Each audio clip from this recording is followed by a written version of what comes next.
Assalamu alaikum students, this is Dr. Syed Shahzayed, cardiology 3rd semester, lecture 10 and today our topic is vasodilators जो कि pharmacology आपका जो paper 2 जो है आपका वो फार्माकोलॉजी है। आप हार्ट जो कि उसमें नंबर फर्स्ट जो आता है वो वेसोडाइलेटर्स आते हैं। वेसोडाइलेटर्स का नाम से भी पता चल रहा है कि ये वेसल्स को क्या करता है, डायलेट करता है। कब यूज़ होते हैं, क्या होते हैं, इसका मैकेनिज्म ऑफ एक्शन क्या होता है, याद रखें फार्माकोलॉजी में हम कुछ चीज़ें पढ़ते हैं। नंबर फर्स्ट जो हम पढ़ते हैं उस ड्रग के बारे में पढ़ते हैं कि ये कौन सी ड्रग है, उसकी हिस्ट्री क्या थी। सेकंड नंबर जो वो मैकेनिज्म ऑफ एक्शन, किस मैकेनिज्म के थ्रू ये काम करता है, मतलब कौन सा वो काम करता है, किस तरीके से वो काम करता है, उसका तरीक़ा वारदात क्या है, तो उस पर हमने बात करनी है।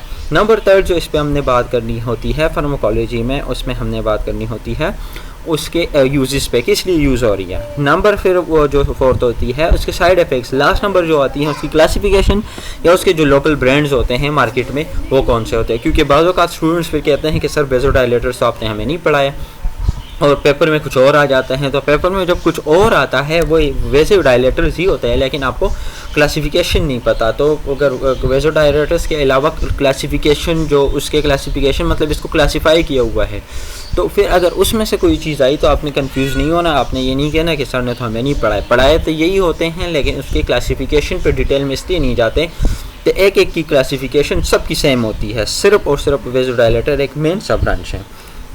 टॉपिक पे जाने से पहले एक हदीस मुबारक है कि बहुत बड़ी ख़यानत क्या होती है। बहुत बड़ी ख़यानत, फरमान मुस्तफ़ा सल्लल्लाहु अलैहि वसल्लम ने फरमाया बड़ी ख़यानत की बात यह है कि तू अपने भाई से कोई बात कहे और वो तुझे इस बात में सच्चा जान रहा है और तू उससे झूठ बोल रहा हो, तो ये सबसे बड़ी ख़यानत है।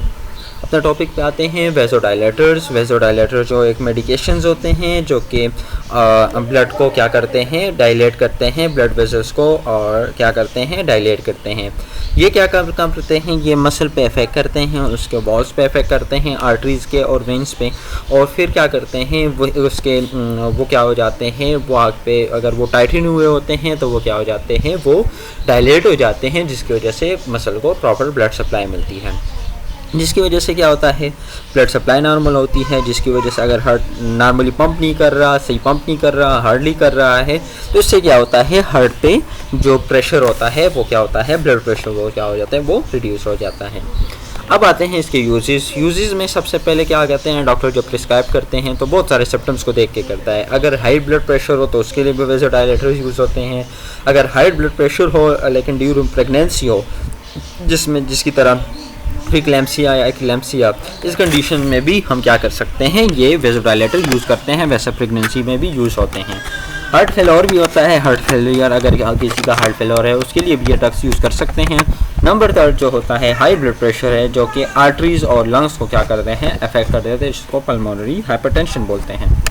इसके कुछ साइड इफ़ेक्ट्स भी होते हैं, अगर यूजेस हैं तो साइड इफ़ेक्ट्स भी होंगे। डायरेक्ट वेसोडाइलेटर एक स्ट्रॉन्ग मेडिकेशंस होते हैं जनरली, लेकिन जब इसके साथ कोई दूसरे ड्रग्स लिए जाए या फिर ज़्यादा मकदार में लिए जाए या डॉक्टर की प्रिस्क्रिप्शन के मुताबिक ना ली जाए तो वो फिर बाकी मसले काज कर सकता है। वो क्या हो सकता है, वो टैकीकार्डिया भी काज कर सकता है, पल्पिटेशन भी काज। टैकीकार्डिया मतलब हार्ट बीट बहुत ज़्यादा तेज़ हो जाती है, और पल्पिटेशन का मतलब ये है कि हार्ट क्या हो जाता है, बहुत तेज़ पल्पेट होता है।